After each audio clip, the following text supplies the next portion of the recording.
When we first heard that Mercy had decided to close this hospital permanently, the community was in a state of shock. Anger, disappointment. We thought it would always be here. When bad things happen in our lives, we like to blame people, and there was a lot of finger pointing. In rural towns across the U.S., hospitals are in crisis. Since 2010, 121 rural hospitals have closed, and the National Rural Health Association says more than 1/3 of all rural hospitals in the U.S. are at serious risk of shutting down. And it's not just rural hospitals that are going out of business. Several hospitals in urban areas, including Phoenix and Chicago, have shut down. One recent high-profile closure was in the heart of Philadelphia. Hahnemann Hospital was a 496-bed hospital, considered by many to be a lifeline for the city's neediest. But in September 2019, it shut its doors as it struggled with monthly losses of $3 to $5 million, according to news reports.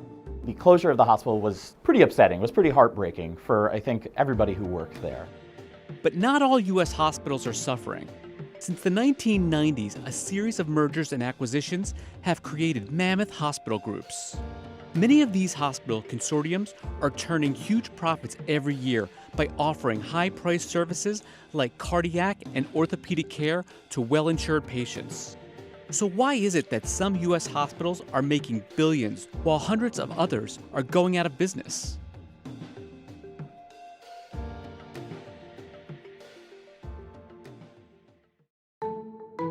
Hospitals in the U.S. got their start in the mid-18th century. Before, if a person got sick, a doctor would come to your home and treat your illness for a fee. Poor sick people often found shelter in almshouses, charitable organizations that housed the destitute. But things changed in 1736 when two of the oldest hospitals in North America opened. The Charity Hospital opened its doors in the colony of New Orleans. The same year, New York's Bellevue Hospital began operations. Early hospitals were really welfare institutions, not particularly clean places. Infection was rampant, and they were really the houses of the last resort. But it wasn't until after the Civil War that hospitals really took off in the U.S. With advances in medicine and more people moving into cities, churches as well as local governments started to build hospitals across the country. In 1873, there were 178 hospitals in the U.S. By 1909, there were more than 4,000. By the 1920s and 30s, hospitals are pretty much having to start charging patients. Most of these systems were in place that formed the modern hospital. We had laboratories, machines that could do blood work. Hospital construction picked up after the Hill-Burton Act passed in 1946.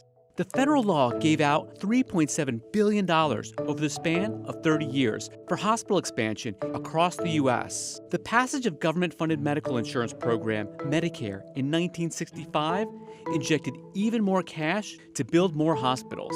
By 1975, there were about 6,000 hospitals in the U.S. But in the mid-1970s, hospitals started to close. Analysts say that had a lot to do with advancements in technology.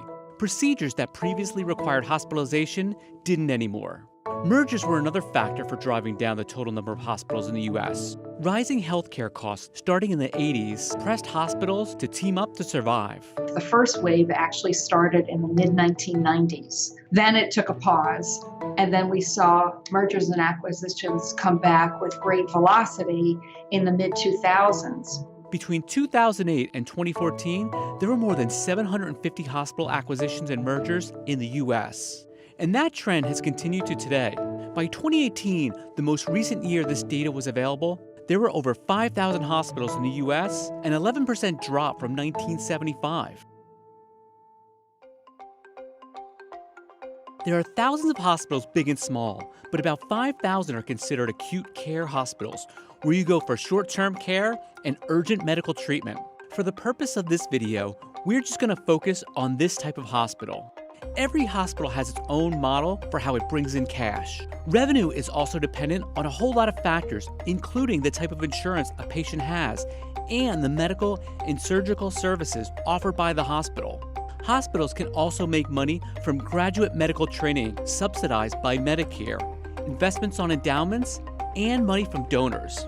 But generally speaking, the bulk sum of hospital income comes from commercial payers like private health insurance and government payers like Medicare, which is typically for people aged 65 and older, and Medicaid, which is for people with a low income. Hospitals prefer patients with private health insurance because that insurance pays the best. Medicaid pays the least. Here's how it works in practice. The Mayo Clinic is a nonprofit academic healthcare system with hospitals in Minnesota, Arizona, Florida, Iowa, and Wisconsin. The Mayo Clinic had revenue of $12.6 billion in 2018. Almost 85% of that money came from medical service revenue, which includes all the cash a hospital gets for patient treatment. 4% came from grants and contracts. 3% came from investment returns, and the remainder from a mix of other smaller sources. Let's take a closer look at some of these sources of income. Medical service revenue at the Mayo Clinic was $10.6 billion in 2018. 59% of that cash came from contracted health insurance plans. 24% came from Medicare. 14% came from non-contracted health insurance plans and self-pay, and 3% came from Medicaid. According to analysts, a hospital's location is a big indicator of the type of insurance a patient will have. People living in wealthy areas tend to have private health insurance. By and large, one of the greatest predictors of how much money a hospital makes is how wealthy the community is in which they're located. Hospitals in wealthy communities often raise a lot of money in philanthropy and have well-insured patients. Hospitals that are predominantly taking care of government-insured patients or poor patients tend to struggle. For some hospitals, the self-pay category is a real game changer for profits. In 2018, the Mayo Clinic treated 1.3 million people from 138 countries. A large internationally known clinic like the Mayo Clinic is still going to depend on payer mix, but they're also going to try to attract a lot of international patients, many of whom, if they can travel to the United States, they probably have a lot of money to burn on their health care. Medical and surgical specialties can also really boost a hospital's bottom line. One well-known way in which hospitals can generate a lot of money is to either pivot to or grow high-ticket services like spine surgery, cancer care, cardiac surgery. That's a major source of income for a lot of hospitals, not just the high-end hospitals. A lot of community hospitals have got in on the act. But perhaps the most effective way hospitals can drum up more cash? Raising prices. Analysts say that's one of the reasons driving all mergers and consolidation across U.S. hospitals. As hospitals grow by acquiring other hospitals and jacking up prices, they get more leverage in negotiating insurance contracts so they can command higher prices. The bigger you are, the more power you have in the business world. Hospitals have begun acquiring others, developing regional systems. We're seeing city after city consolidate into a few major systems. Massachusetts General, a nonprofit affiliated with Harvard Medical School, is a member of Partners Healthcare, a health system that is made up of about 15 hospitals and medical centers. Analysts say that Partners Healthcare's high prices are a result of the medical group's market dominance. A Massachusetts state agency report in February 2016 claimed Partners Healthcare was the only healthcare system in the state where all of its hospitals had higher prices than the state median. In 2018, Partners had operating revenue of $13.3 billion. That same year, New York and Presbyterian Hospital's operating revenue was $8.4 billion. Partners Healthcare, which includes the Massachusetts General Hospital and the Brigham and Women's Hospital, has massive market domination in the Boston region. It's probably one of the reasons why they also have extremely high prices for patients and insurance companies. CNBC reached out to Partners Healthcare, but they did not provide a comment for this story. After 20 or 30 years of consolidation, we've ended up at a point where broadly 20% of hospitals in the US are in what is essentially monopoly markets. But while some hospitals are seeing big revenue gains, many rural facilities across the US are facing a grim future. According to the National Rural Health Association, almost 700 rural hospitals are in danger of shutting down. Just take Mercy Hospital Fort Scott, a nonprofit 46-bed facility in southeast Kansas.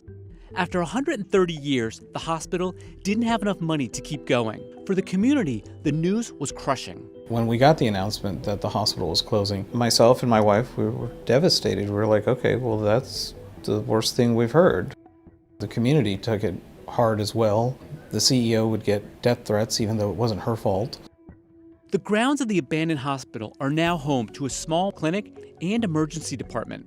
For over a century, Mercy Hospital Fort Scott served not only the town, a rural community of farming, ranching, and light industry, but the surrounding Bourbon County area as well. Bourbon County has a population of about 15,000. About 10% of people in the county lack health insurance, and 1 in 4 children lives in poverty.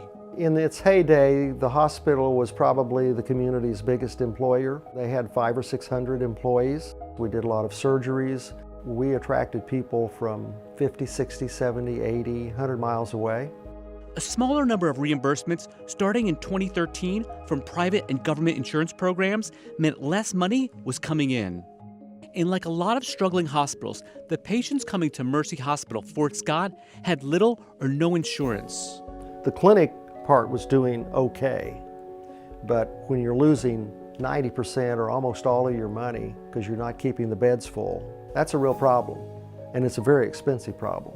Dr. Gugnani started working at Mercy in 2004 and now works in the clinic run by the Community Health Center of Southeast Kansas. I'll see anywhere between 25 to 30 people a day, and it can vary from just simple cough and cold to they got diagnosed with cancer, they want to make sure that their meds are right. I had to go to the ER the other day. What were you allergic to? What did you get into? I have no idea. My arms were red and broke out in hives, and my face was swelled up. Right, say, oh. Now your throat looks pretty good. You know, the bad part is I don't know what caused it. According to Dr. Gugnani, some elderly patients have left Fort Scott to be closer to other hospitals, including roughly 80 oncology patients who had to find care elsewhere. Probably as recently as 5 years ago, there were maybe as many as 200 babies born here a year. Now those babies are being born elsewhere. But if it's not a hospital, what do rural towns like Fort Scott need? This hospital was built to last 100 years. It's 20 years old now. We certainly didn't need all the beds that we had. Honestly, I think you still need hospitals. You may not need a 40-bed hospital, but I do think you need a smaller version of that.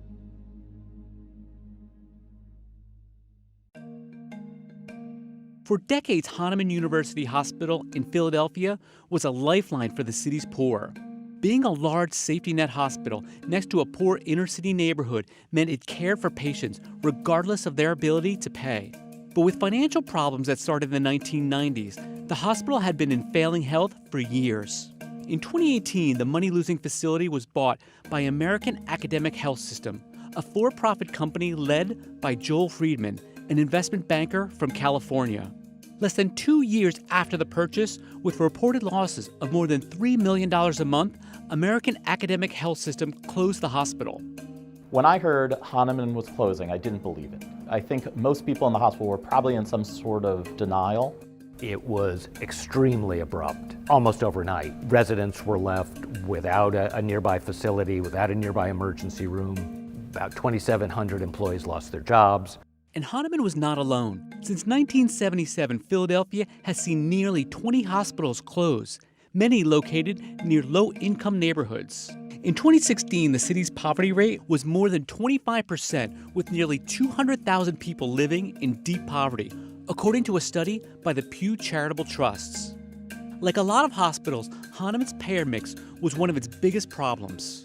We have a lot of patients of low socioeconomic class that don't have the means to get private insurance and will rely on government-funded insurance. Many of the patients are uninsured. The patients who live near Hahnemann do have other options. The real issue is the emergencies. Where do you go in the middle of the night? But what outraged many in the community? The owners placed the land beneath the hospital in a separate company that was not included in the bankruptcy filing. Everyone from nurses' unions to city officials began speculating that Hahnemann's owners may not have intended to save the hospital, but instead plan to sell the land to property developers. The hospital's location near City Hall makes the land extremely valuable for condominiums or a high-end hotel. There were a lot of suspicions that the interest in the purchase wasn't to serve the community. It was more to close the hospital, develop the land from there. The land itself is probably worth around $50 million, but it's prime building territory. Others fear that if the plan succeeds, it could be a blueprint for private equity firms to buy and close other hospitals across the U.S. This is a model that we've seen in the retail sector, where the big legacy department stores can no longer operate, the stores go bankrupt and close, and the real estate becomes tremendously valuable for commercial development. CNBC reached out to American Academic Health System, but they did not provide a comment for this story.